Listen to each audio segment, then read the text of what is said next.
Good morning, good morning, good morning. It's Marquise Martin Hayes, and welcome to Thriving Thursdays, where all we do is focus on finding ways to help you figure out how to thrive. Who you are is already enough. Just know that. My job is to bring friends and guests in my community, my network, my village, and share them with you. Listening to them tell their stories, talk about their vision, where they're headed, how they got where they are, so that you are inspired, moved into action, not existing. I know right now 2020 has been crazy in a lot of ways, but it's also been amazing for a lot of people in a lot of ways.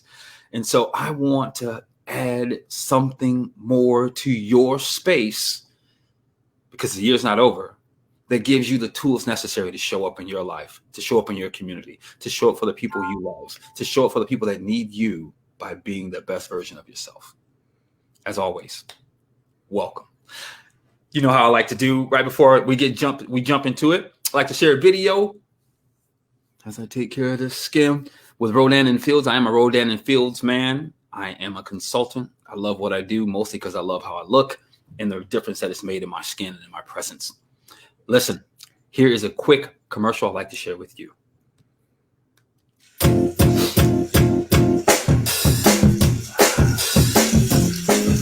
That felt fantastic.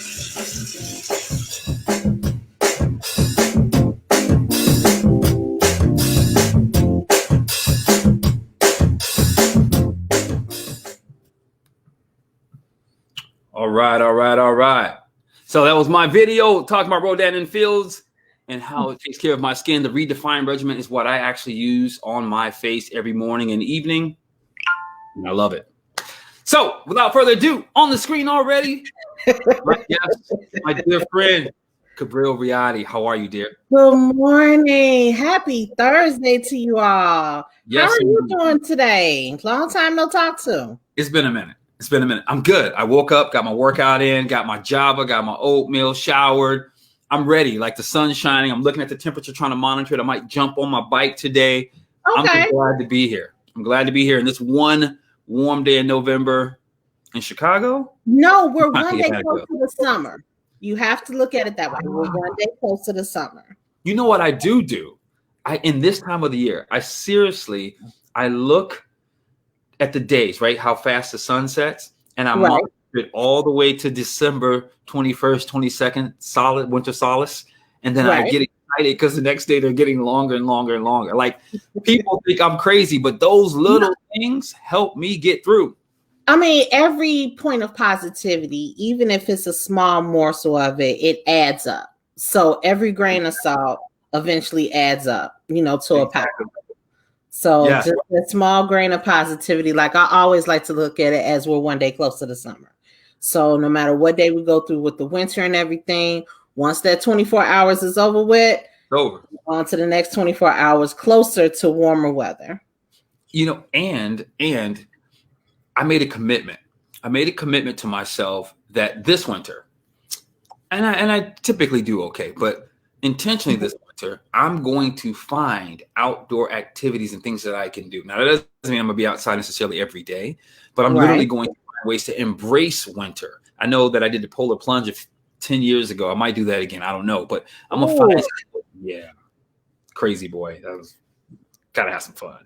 And so I'm making that commitment to myself so that I don't fall into any type of funk around winter, right? Like that's understandable. Seasonal depression.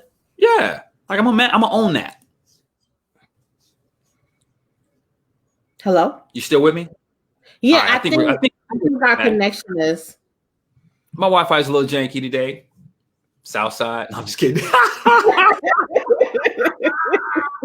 Well, I must be doing okay today because sometimes mine be like that too. So we're not gonna say what brand of Wi-Fi we have, but I completely understand. I called them last week. Like, look, I do shows, okay, and I work. And that's why they're messing with you now, just for that time. Yeah, they're getting me back. They're like, he put us on class. We're gonna get him. So, anyway, listen, I'm so glad you're with me today. You are one of the most happiest, gentle, sweetest, kindest, giving, loving uplifting people I know. Like Thank there's you. never a time if I click near your page, I don't smile. Like that's just who you are in the world. And so Yeah. I had to have you on the show. That was like a no-brainer. It was like, yeah. So what people don't know is, as much as all of that is authentically what I feel about you and know it's true, we've not spent a lot of FaceTime together. We connect on, we connect, we chat, we find ways to interact, but Yeah, we do. FaceTime. And so it's a pleasure because I get to ask questions or learn some things today that I just didn't know about you. And in doing some of my research, I'm ready. you are truly that person, and you always have been. From sending the boys to school with haircuts to Oh my gosh, young women, young teen women. Like, I mean, tell us a little bit about you and who you are. I'm a product of an Earth, Wind, and Fire concert and Good Herbal Essence Night from the fall of 1976. Okay. Wait. I'm not gonna do the math. I'm like, for real? My mom hates when I say that, but I think that is the funniest thing ever. And then the summer of 77, she birthed a legend. What can I say? I really believe in you being a blessing helps foster your blessings accordingly, especially when you do things in a genuine manner. I don't do things for accolades or anything like that. I do things because I was very fortunate. I'm not saying that I had the Cinderella story life and happy ever after and everything. I'm still a work in progress and a masterpiece at the same time. But because of the blessings that I've received. A work in progress and a masterpiece at the same time. Yes, I am an eclectic Picasso. So you look at a Picasso up close and you can see all the pieces and the symmetry and the oddness about it. But if you walk from it far away and you look at it, it looks beautifully perfect. That's cool. So that is I. Okay. I put glitter on my duct tape and make it look real pretty. Sometimes you got to do that. Hey, you have I like it. You have to. It's worth it. So you were saying about you and how you became. It's just a matter of because of what someone has done for me, I have paid it forward and did for someone. It all goes hand in hand. Like I said, just doing things in a genuine manner, not because you want to get recognized, not because the monetary value behind it, but because you actually want to help someone, something grow. In anything of growth, you have to get poured into, and then for you to assist in something to grow, you have to pour into that. Yeah. So it's just a matter of the growth of pouring and getting poured into. Where did that come from for you? I heard like some of the things that I've heard you say already, just getting started, is you're taking the action to contribute, right? Like whatever's been given to you, whatever it is, right? It's high, low. Sorry, I thought I had the volume down. It's all good. Look, you're making me check mine. That's a moan, bro. But it's causing me to realize and see that you were like, okay, I have whatever it was you had. You started. You came from decent beginnings, but you took whatever it was. It was decent. It was decent. Like it helped shape me. I can honestly say that. At a very young age, I turned a negative. I decided in my mind that I was going to turn a very teeter-tottering, volatile situation into a positive that has, manifest itself in so many different ways, even into my adulthood. Yeah. Just having those experiences growing up, being in the type of family structure that I had. Even giving birth to a productive member of society who's now a young adult, just those things help shape and mold me accordingly. And for the things that I did, even in my preteen years to my 20s to my 30s and now in my 40s, just the blessings that have come from it, just planting those seeds of success. Every plant didn't manifest accordingly. You've had your rough trials. You had moments where you like, do I have enough bail money to choke somebody? Let me smack the hell out of you outside of camera. We've all had those moments. Yeah. Everything hasn't been smooth as silk, rough as easy, but I've made those rocks look good. And like I said, put glitter on my duct tape and keep it moving. Okay, so you've talked. You were alluding to a lot of how you've had this mindset, or you developed the discipline. You've developed the tenacity, the resiliency that a lot of Black women have, given the way life works and has worked in America for them. Just facts. And you've taken your duct tape and put glitter on it. Right. How did you do? What gave you that mental stamina? Like, how was that developed? Like, everybody has, as you said, everybody has their challenges, but everybody doesn't figure out how to make it work for them. Well, here's the thing. Everybody figures out at their own pace. Okay. The older that you get, this is how I feel. The older that you get, the more life experiences you have, the more opportunities you get to grow. Okay. Just because someone didn't accomplish something in their early 20s doesn't mean they cannot, like, their goals in their 40s and 50s are any less relevant. Yeah. Okay. You have people who are truly late bloomers, just like you hear about the 40 under 40 or the 30 under 30 list or this, that, and the other. You have people that have accomplished things in their 60s and their 70s. Absolutely. Life goals, life-changing things. You have people who are not even teens yet, who are still in, we look at little kids like they're not contributing nothing. No, you have those who are making worlds of differences. Absolutely. In their communities and everything. So to say that, I mean, the more that you grow, the more that you learn, and the willingness to grow. That's a whole nother thing too. You have to have that willingness to grow. You have to have that willingness to change. You have to have that willingness to say, you know what, let me try this anyway, just to see if it works out for me. Yeah. That willingness to have the audacity to do it. Yeah. So so you started that early. You already told us that. You told us that you started that you acquired that willingness, nurtured it. Where did that come from, and what was it like specifically for you? When did you know, caught between rock and a hard spot, that this is the way, so to speak?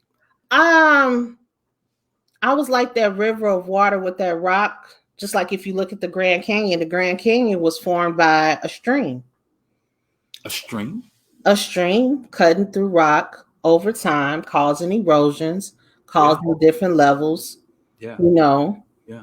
Of crevices, craters, and everything. Yeah. As such, going through that. So it wasn't so much just a moment of, but just a variety of decisions throughout life. Okay. Because there could have been plenty of times where I could have just been like, you know what, F this, or this ain't worth it, or it hasn't worked after this long, this, that, and the other. Yeah. That I could have just gave up and just let it be, or just been like, you know what, this isn't for me, or this didn't work out, go in the corner and cry about it. But it wasn't just one thing. It has been and still is, because I'm still being blessed with another day, another opportunity to make a difference, another 24 hours, to put my footprint in this human experience as a spiritual being in this thing that we call life. Yeah. So it's a masses of decisions, not just one single thing. It's good. What cultivated in you? Is that what your parents are like? Is that what your family's like? Where there's just this grunt, like, yo, we're gonna keep going no matter what. Is that where that came from? How, like, I certainly you've nurtured it. How can I say it? My father my actual father, who became my ancestor at 12. He was a very cool, relaxed dude. He was, when I say extremely laid back and personable and everything, that's where I get my personality from. My mom, on the other hand, it is. My mom's about that life. Okay. My mom. Woo, yeah, she's about that life. If I got to call my mom about something, it's gonna be some smoke in the city. But then, just like with you'll never hear me say step at all. Say what? Say step. Like, I don't believe in saying stepfather or anything like that. Yeah, I'm the same. Right. What? So that's just like with my pop Slim. You know, I'm very fortunate. Yes, we call him Slim. All right, cool. Slim. So, and seeing the things over the years of him cultivating me with the things about him, because he's one of the founding members of the oldest motorcycle club in the state of Illinois, and probably one of the oldest in the country. Him overcoming things that he had to overcome when he came into my life, because he's been in my life since I was 9. So just having the fortunateness of those two men loving upon me and pouring into me, you know, caused me to pour into others. So it's just an overflow of blessings that continues on to this day. Yeah. The difference a father makes. Yeah. And fathers. And exactly, fathers, because I hate, it makes my teeth itch when I hear people say, and I guess there's endurement in terms too, but I would never refer to him as step. For what? Yeah. Right. That's dad all day long. That's him. He's that guy. That's that dude. Yeah. You know, that's my daughter's grandfather. You can never tell him that's not his grandchild. He'll hurt you. Yeah. Right. So it's never been that separation of. So just having, and that's just one example. Yeah. Of things, you know. So, I'm so sorry to interrupt you. No, you're good. Your willingness to allow love in your life. That's not an easy thing. Yes, and the practice of alleviating step and connecting with who is there so that there's no disconnect. Even that requires something. Right. I mean, you're talking to, at that time, a 12-year-old who just lost her real father. Yeah. Who she was very close to. I was a daddy's girl all day. And this gentleman coming into your life, although he's been there for some years, is still not the same. Like I said, it wasn't the easiest. Yeah. At that time. It was not. And it's something we could laugh about now, but it wasn't the easiest to allow that other opportunity of love to come in, because now you got to think, with this man comes a brand new family. Sure. Comes a brand new set of circumstances. You know, he came with 2 boys who are my brothers, you know, so those are my daughter's uncles, you know, me and my sister, you know, it was just a myriad of different things. Like I said, it with me, I am not one-dimensional. I am multifaceted. So it's varieties of glitters and rhinestones on my duck. I love that. I love that all of your language speaks to it's what it is, and it's all that, right? Yeah. Like it's all of that. You've had your fathers contribute to who you are, right? And develop this sense of what I perceive as confidence and what I've received in energy from you.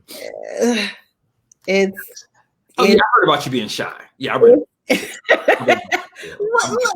known each other for some years, so for you to even have me on the other side of this mic, you already know how it is. So yeah. You're dynamic though, and so a couple quick points, just because I thought they were very, very important, and I think they happened many years back, but I'm not sure. Okay. The whole, and someone asked, did you go to AADA? I'm not sure what that's about, but what? Ask them what's AADA. Ashley Barnett will put that in the chat in a minute. Hi, Ashley. You the haircuts, the mentoring. Talk about that and where that came from. Just because that's part of your story, right? And I'm curious as to where that at what point that occurred in your life, and what derived it, what caused that to oh my gosh, I miss doing that. I haven't done it in some years now, but for about 6 or 7 years straight, a friend and I, we decided that we wanted to do something for our community. I mean, Bellwood, Broadview, Maywood, Hillside, Westchester area, so the western suburbs. Okay. Out that way. And her and I had always volunteered in the community, various things. I was the reason that there was a Boys and Girls Club in Bellwood. That started off. Huh? It started out as the Boys Club? It was the Boys Club for 50-something odd years before I came and impeded that and torpedoed that idea at 11 years old. So yeah, that's how that started. Wait, see, that's what I'm talking about. You're like skating like through this conversation, like, yeah, it's just, it's just. I'm like, no, you're freaking dynamic. What 11-year-old comes and changes an institution? Like, seriously, that's not. See, when we get interviewed, right? It's like, I don't. That's my job to cut that crap. Like, hold on, you were 11 years old. I was 11 years old, and you impacted the local boys club and made it the Boys and Girls Club. Speak on that for just a moment. Okay, so I'm in 6th grade. Okay. 6th, 7th grade. And I started noticing every day the boys had somewhere to go.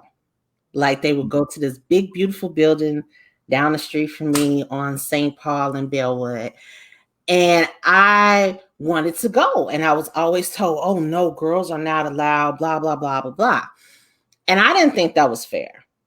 How are you going to tell me that I can't play basketball or shoot pool or anything like that?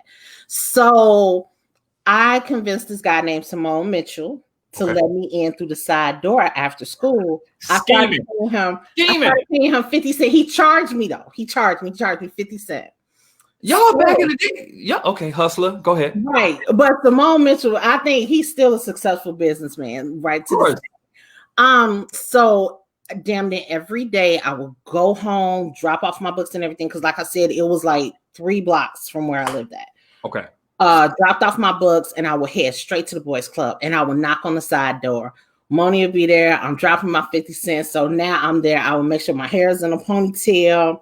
I got on shorts. I'm not really fully developed, but I could kind of blend in. Yeah. So then they started catching me.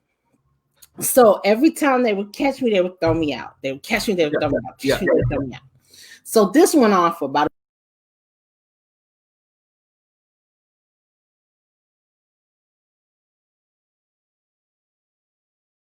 extra money. Yeah. So one day I happened to come home bawling. I was crying because once again they kicked me out. But my mom happened to get home early from work. Okay. So when I walked in the house bawling, she's looking at me. I'm looking at her, and she's like, "What's wrong with you?" Uh-oh. So I just spilled it out. I said, "That's not fair. They have somewhere to go. Me and my friends have nothing to do, blah, blah, blah." So she looked me dead in my eye and said, "Well, what you gonna do about it?" And it just snowballed from there. About 2 weeks later, I drafted a letter to the village of Bellwood. At 11? At 11. See you. And then that following month, they had this village meeting with some of the board members of the boys club, local boys club, on why it should be a girls and boys club. And I had to go there all dressed. My mom dressed me up to the nines with a fancy dress shoes and everything. And I did this big presentation on why it should be a boys and girls club. And prior to that, it had stood for almost 50 years as just a boys club. And I was the first girl member. Then from there, I won. A couple of years later, I was Illinois' Youth of the Year, because every year they had something called Youth of the Year, and I was the first girl Youth of the Year for them. Wait. I won the state and then ranked national. You were the first girl for that too? For them, yeah. For them, I was the first. That's what I mean. See, okay. There's so many nuggets about who you are that I'm like, I gotta pull this out of her because that doesn't just happen. It's because it was just to me, I was just doing something just to make a difference. I'm not, like I said, I'm not looking at it as the accolades of it. No, I'm I agree. looking at it as, okay, this, something might need a little change here or something like that. So that's how I tend to view a lot of things. All right. So now, okay. So first of all, you were a child prodigy, so stop skating over that. Secondly, now this adult woman comes around in her 20s and 30s. Oh, God. And that was a confusing time in itself. Well, but somehow it led you to this, to the space of media. And Cabryl in these interviews, and you're interviewing celebrities. What you decide? Let me guess. Let me guess what happened. You decided that person, they don't know the questions to ask. No, it didn't. I'm just gonna go to Hollywood. I'm gonna walk on the red carpet in my dress and start asking questions. No, it happened serendipitously. So, I initially started off in wardrobe fashion design. So, I did see that. Yes. So I attended Southern Illinois University at Carbondale. I'm a Saluki to the heart. Woohoo. Okay. Wind up coming home with child. College use. It happens. So my productive member of society is now a blossoming 22-year-old who congrats. I'm very proud of. She is she is a force. If you think baby, that girl right there, but I love her. She is me all day. So when I came home, I worked almost every job that you can think of, except fast food. I've never had a fast food job. Don't go get one. I promise it ain't worth it. Hey, look, Wendy's is always hiring. Times might get hard. Look, it's either that or tickle Mr. Charles' knees. Which one? I mean, I would rather say you have fries with that. Would you like ice in your drink? Oh God. I've never heard it that way. Just certain things you got to think about. I mean, do you want to smell like Dolce & Gabbana's light blue and lithium oil with Gold Bond baby powder? I love that one. I'm sorry. Go ahead. You were saying something important. I'm just saying, you got to weigh your options. I showed up at Burger King in a 3-piece suit that was shiny. So, hey, look, I did what I had to do. Do you want onion rings with that? Right. I'm gonna barbecue sauce on this mug. Exactly. Either that or Miss Margaret go have her way with you on the 1st and the 15th. We are not having that conversation today. That'll be a different dialogue, a forum where it's safe. Look, I'm not gonna one tussle on what you do as a grown-up adult. Consenting adult. I'm not no one's hustle. Baby powder. Stop it. Cut it out. You smell like white diamond. Like, ooh, who what church service did you go to? She's showing you off talking. This is my new friend. Hey y'all. God. She put on her good wig and her teeth just for you. So she can keep grinning, baby. Keep grinning. I'm afraid about it. She's writing a film right now. She's always like, Ma. That's right.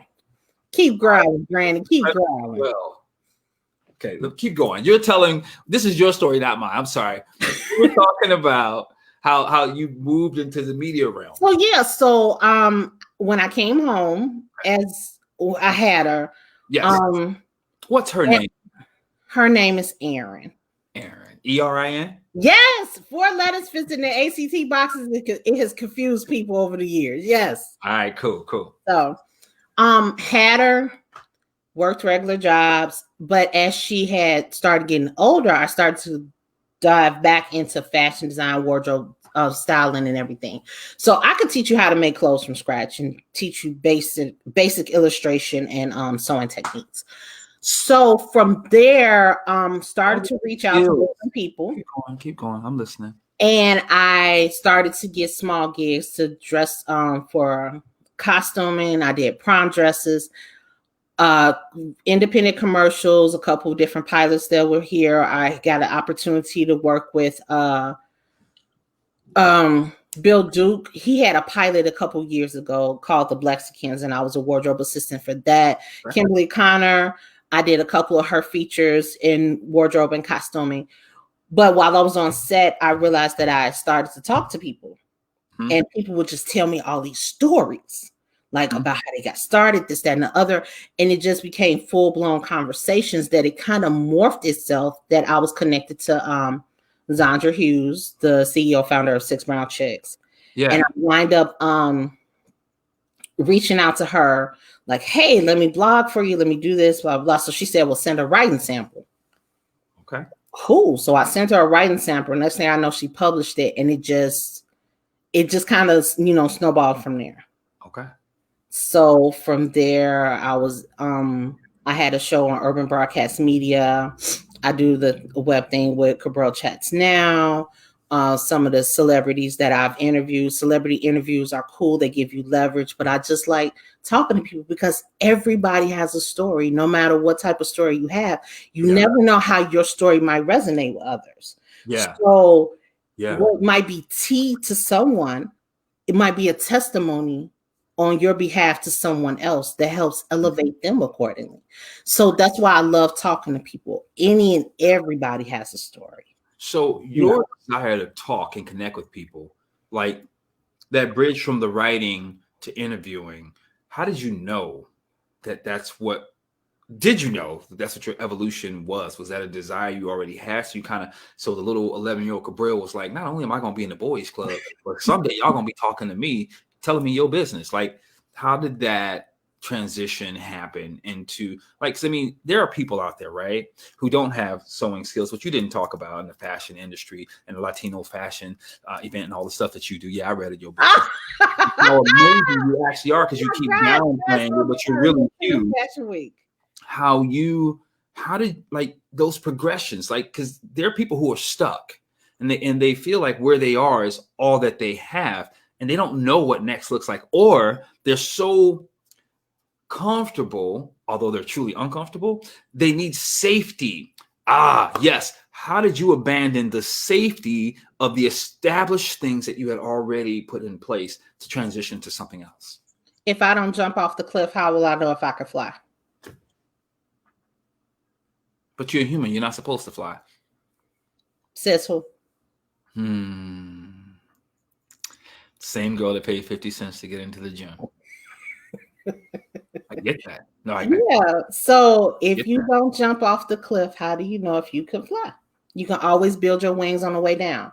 I would rather say what I've attempted than saying what I didn't do. Failure is in the non-attempt. Agreed. Is that your mom? When you get that, I mean, that proudness, like, because everybody don't have that. You got, okay. But see, that's the thing. They say you got that dog in you. You know what I mean? Like, there's certain athletes. But see, here's the thing: you can't speak for everybody, and everybody has different things on different levels. We talking about you though. How did you get that? I couldn't tell you. I know a lot of things that happened to me when I was younger. Like I said, certain things that happened to me when I was younger helped cultivate the adult, even still cultivating the adult that I am now. Are you able to share one or two of those things? And if not, it's totally cool. I moved a lot. I think we finally got settled when I hit maybe 7th grade. Okay. But prior to that, I went to like 5 different elementary schools. Okay. And in those moves, I told myself that I was going to talk to people. I told myself I was going to be as sociable as possible. Okay. So now, even in my adulthood, from those that remember me from 6th, 7th, 3rd, 4th grade, kindergarten, to still have those connections. Yeah. To still have fostered those relationships, it's been a treasure, because those are people of all ethnicities, all colors. Yeah. If you go down my timeline of friends, honestly, 80% of my Facebook friends, I genuinely know these people in one way, shape, or form in my life, regardless of ethnicity. Yeah. So that helped with a lot of things too. And just being comfortable and being humbled and someone sharing their stories with you, that puts it on a whole nother level, because people don't have to talk to you. No, they don't. People don't have to, share any type of insight of who they are. But just having that moment where someone is opening that door and saying, hey, listen to this, or hey, my experience was this, or hey, let me tell you this, and the third. Sure. It's a great thing. Like, that's something I don't take for granted, regardless of who I talk to. Yeah. So the leap into celebrity, and how did you get in that space? And not because that's everything, but that is some people's dreams, right? Like, that's their thing. And so you're just like lollygagging through life, like, whatever, I'm gonna do this now. I'm gonna do that because I'm that girl. Why not? I'm gonna jump, I'm gonna fly. Like, where did that come from? What did you even decide that's what you wanted to do?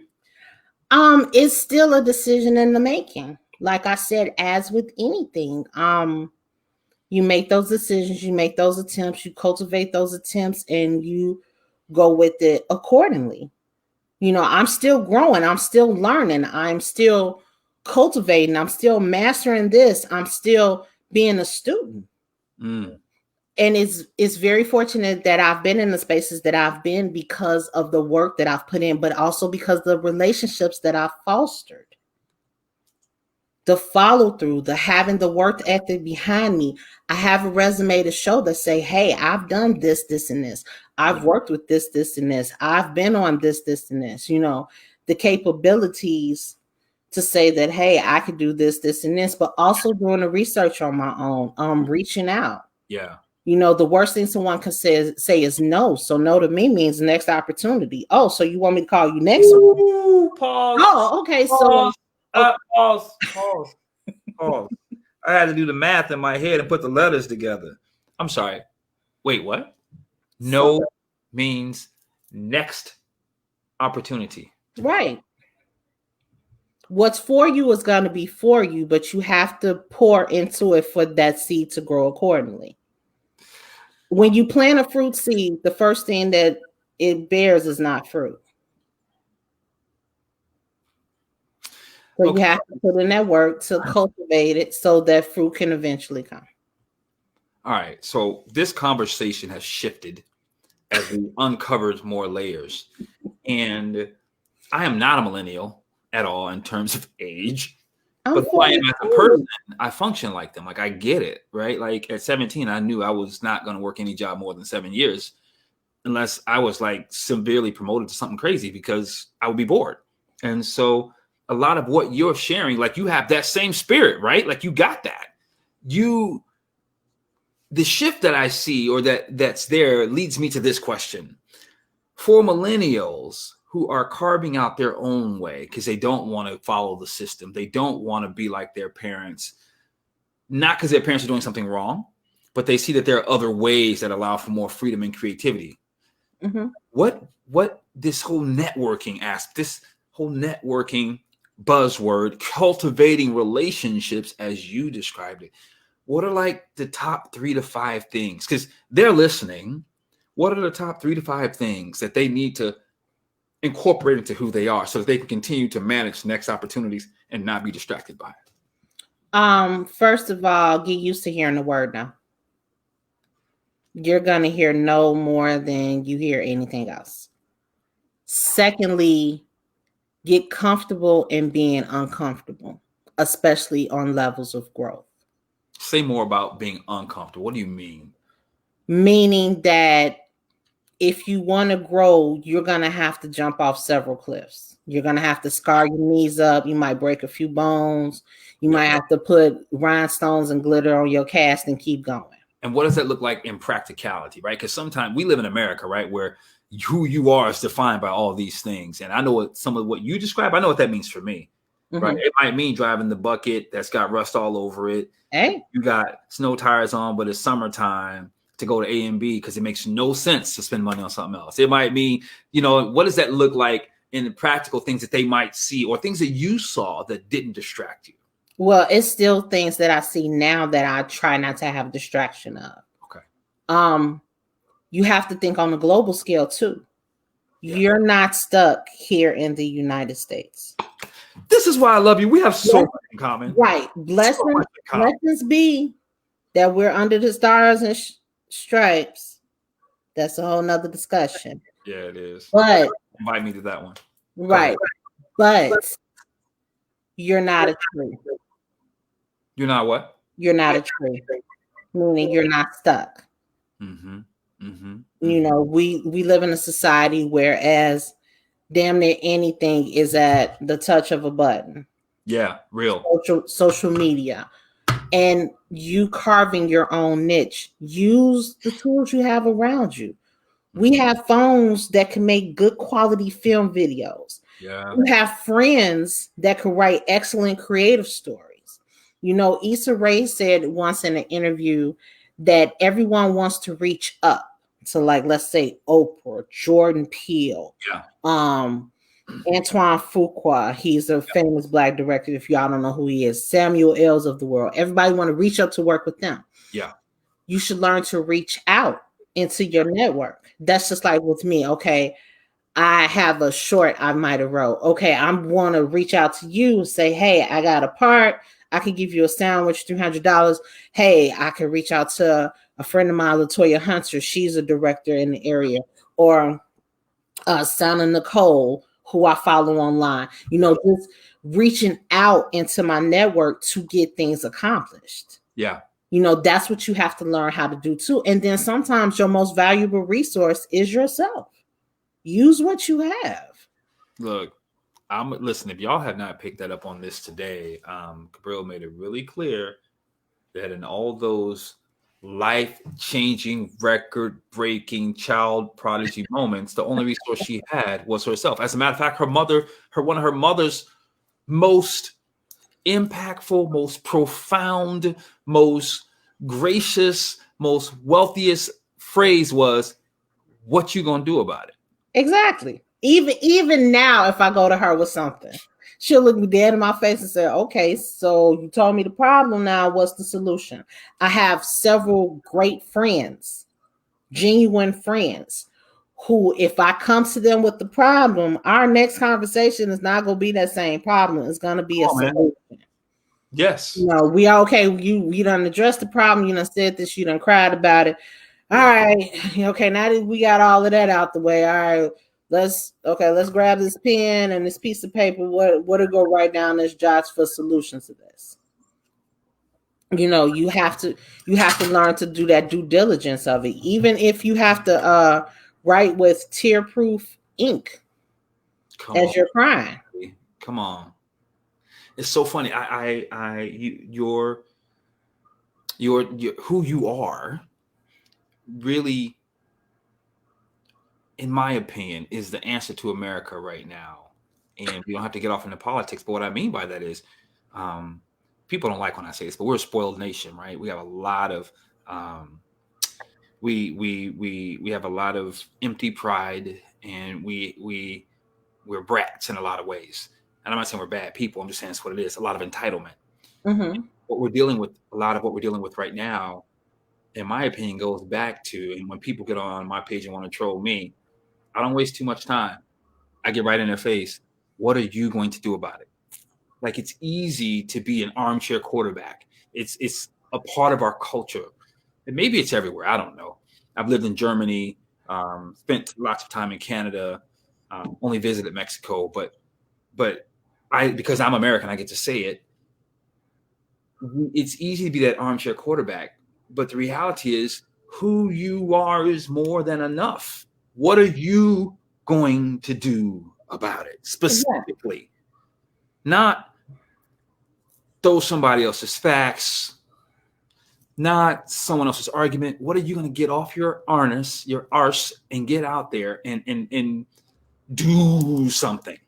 But that's who you are. And that's why I say it that way, because that's what true freedom is. True freedom is actually owning who you are and flushing it out. Right, but it has to be a constant cycle of things. Yes. Like I said, the more life experience you have, the older you become. You know, 2 or 11. No, You were 11, yo. You were 11. Right. You were 11. And 11. we're like, no, I ain't doing this. You were 11. Like, I get it. I get, it's good if people feel safe by saying, as you get older to come. No, that's BS. As you get wiser and tune into the truth that you are able, then you do 11-year-old stuff that Cabryl did that some people have never done in their entire life, probably won't do in their entire life, and probably don't know anybody that's done it. But see, that's the whole thing about it. That's when I say everybody blossoms at different levels. Just because someone had a blooming 5 years doesn't mean their next 3 is going to be good, or somebody had a 10-year setback doesn't mean they next 2, they ain't coming for your throat. Yeah. So you have to take it in the stance of what's conducive for you in your life. Like I said, been very fortunate that the decisions that I've made or the things that I've done has not just been one dimensional. It hasn't been one decided. Just like you asked me, when was that moment I knew? It wasn't necessarily just one moment, but it's just been a series of moments of me being fortunate to be in a series of decisions, trying a series of different things, and everything hasn't always been perfect. I've had terrible interviews. I have been cussed out. I've been told no so many different times that it's not even funny, that even to the point where I'm like, man, should I really be doing this? I've been told that I'm not thin enough, I'm not pretty enough, or I'm too old to do this. I'm 43. I'm not ashamed to say that I'm 43 doing this. I thought you were in your 30s, like mid 30s. I was like, wait, doing it? What?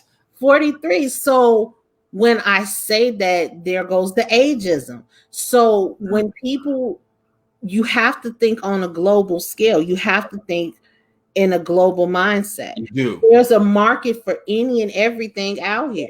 Yeah. It's so funny. I have friends right now. So I'm getting to do some business in DR with one of my buddies. We're working that out. And I have some friends in Peru that's supposed to help with that. But I have a friend in Dubai, like, dude, you need to be here. They will eat you alive, the things that you offer. And I'm like, oh, okay, yeah. So like, I already want to do global anyway. That's who I am. Right. We done talk. Me and you have talked about that over the next 10 years. Yeah. Between you and me. So yeah. The wrap.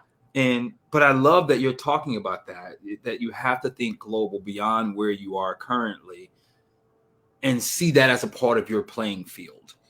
You have the access to it right here. Right here. You have the access to it right here. With a touch of a button or a couple clicks away, you can reach someone in a whole nother country, a whole nother language, just a whole different mindset. Yeah. And that's something that sometimes people tend to get stuck on their block, stuck in their situation. Yeah. I've been victim to it. Everybody has. We've all had those moments of quicksand running through honey molasses jogging pants. So we've all had those moments.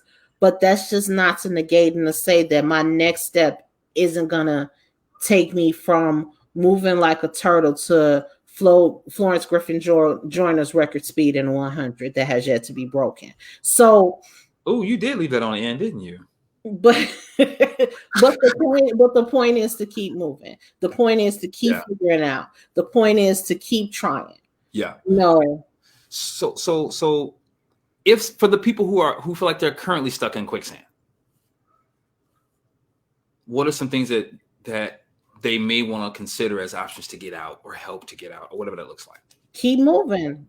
You can even move in quicksand.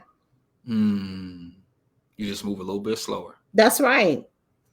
Slow progress is still progress. Amen.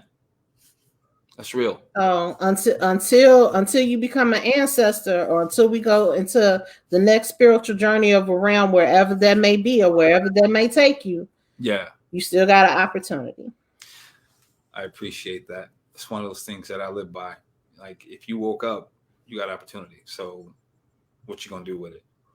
What you gonna do about it? Exactly. That's something to think about. And like I said, get comfortable in being uncomfortable. Get comfortable in hearing no. Yeah. Get used to the idea of someone being Stevie Wonder to your vision. Whatever you gotta say. Exactly. So you can't ask somebody who's never been on your journey to proofread your vision or to give you direction.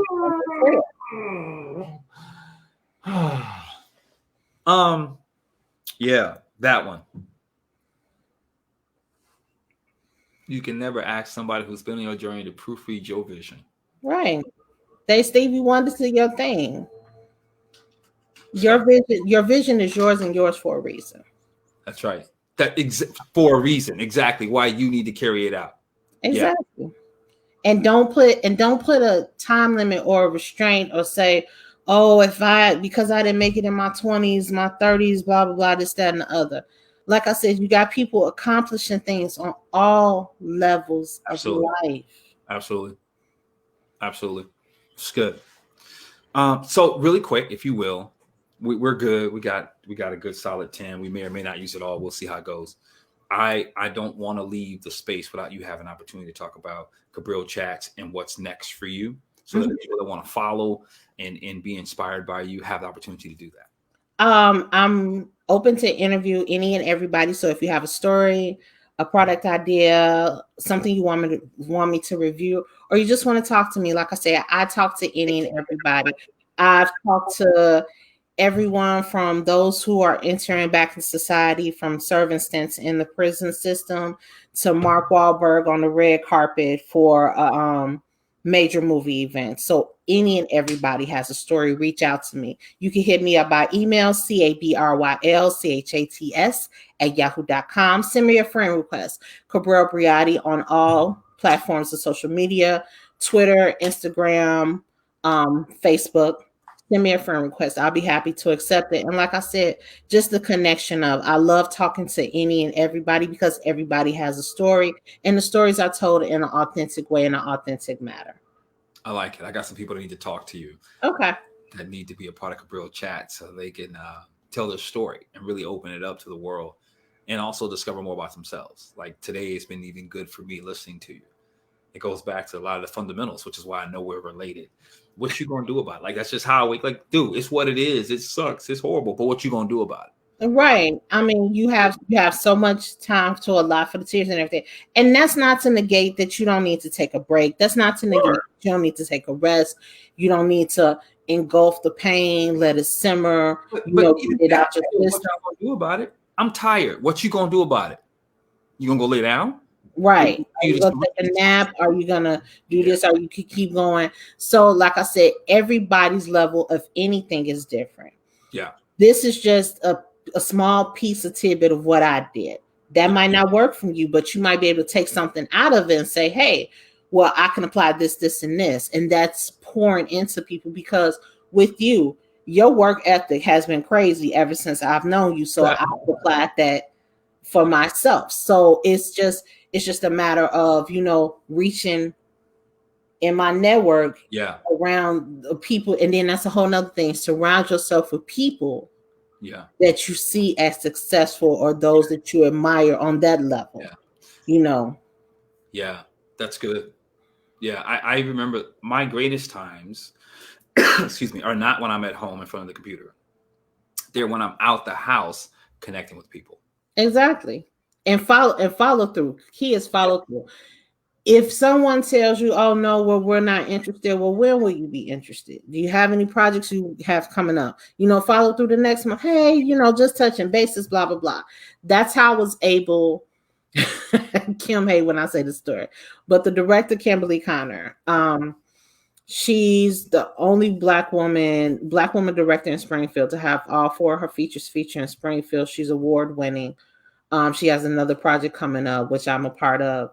This one too, that hopefully when everything died down, that we can get back on the schedule for next year, which I'm very excited about. I bugged her for 5 months. Nice. In regards to the very first project that we did.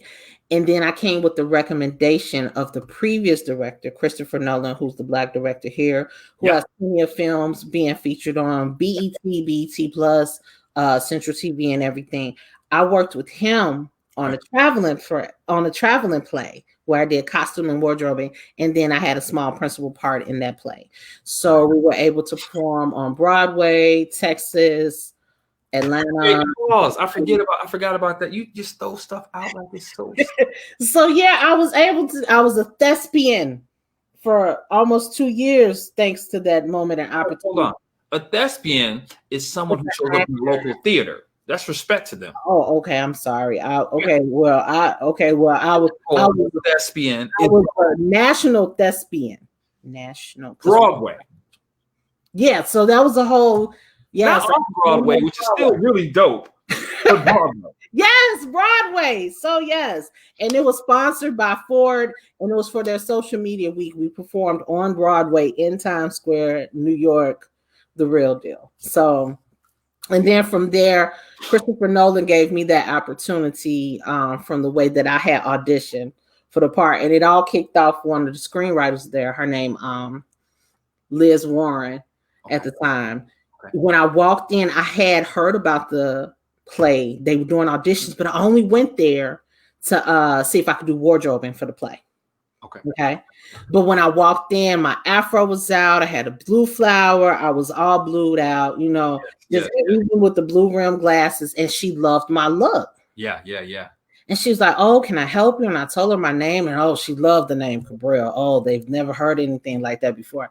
So then she looked at me up and down, and she said, "Well, can you read?" I said, "Well, since a toddler, I've been doing pretty well up on the reading part." She was like, "Oh, so you have jokes." So they had me read for this part, and in my mind, I'm not reading because I'm here just to ask about the wardrobing and everything. Sure. So she's like, "Well, how much time do you have?" I was like, "Oh, I got about a couple of hours." She's like, "Well, the star is coming in and they have this big fight scene with each other. Can you read for that?" Sure, no problem. They got the camera set up, the lighting and everything. So I read the part, me and the girl go at it, and I memorized like that quick, maybe 60% of it. And so afterwards, it's like, "Oh, well, we'll let you know." Well, what about the wardrobe? And that's what I really came for. "Oh, we'll let you know that too." Yeah. So about a week later, I got the email saying I got the part, which I didn't realize I auditioned before. And then she go put a little side note. "And yes, you could do the wardrobe until we send your resume." So, so yeah, it was serendipity and that just put another feather in the cap of something else that I've done, but that also fostered other relationships that I still have to this day with things that I've done. So we've got to talk more. I love that as an actor and as a being, first and foremost, to bump into my friends and we talk about the serendipitous flow that shows up, that you end up on Broadway by accident. Yeah, who would have thunk it? Like, people in their whole. That was the whole fight between Janet and Will Smith. Like, she was, as I understand it, she's like, "I'm a Broadway actress, and this little punk kid thinks he controls everything." Like, right? Because people don't get that. They don't understand that flow, right? And right. How beautiful, and it keeps me. Thank you. It keeps me encouraged to keep jumping, to keep jumping. To keep jumping. Right, because them leaps is putting you closer and closer and closer. And then just to enjoy the journey of the journey of, like with me being on the red carpet with Mark Wahlberg was a pure serendipitous accident thing. I was only there to assist somebody. They wind up, I was only there to assist. And because of the previous nights before, that person wind up being caught behind the act. I could tell the story now. They wind up being caught behind a fatal accident. Wow. And this was just before we were supposed to go on the red carpet. All I had was my phone, my iPad, and something else.